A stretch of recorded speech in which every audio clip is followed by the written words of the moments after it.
આજે ધોરાજી નગરપાલિકાની આ સામાન્ય ચૂંટણીમાં મેં અને મારા પરિવારે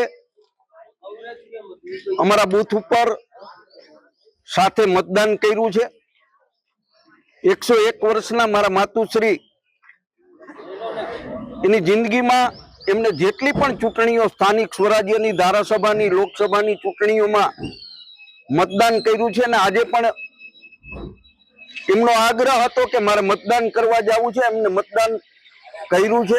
ધોરાજી ના મતદારો ઉપર મને સંપૂર્ણ ભરોસો છે। 2017 થી 2022 સુધી કોંગ્રેસની નગરપાલિકાએ ધોરાજીની અંદર જે વિકાસના કામો કર્યા છે એના આધાર ઉપર હું દાવા સાથે કહી શકું છું કે આ વખતે ધોરાજીની 36 બેઠકો ઉપર કોંગ્રેસ પાર્ટીના ઉમેદવારો જીતવાના છે। ધોરાજીની અંદર 2017 પહેલા જ્યારે ભારતીય જનતા પાર્ટીની નગરપાલિકા હતી ત્યારે 14.5 કરોડ રૂપિયાના ખર્ચે પીવાના પાણીની પાઇપલાઇન નાખવામાં આવી હતી।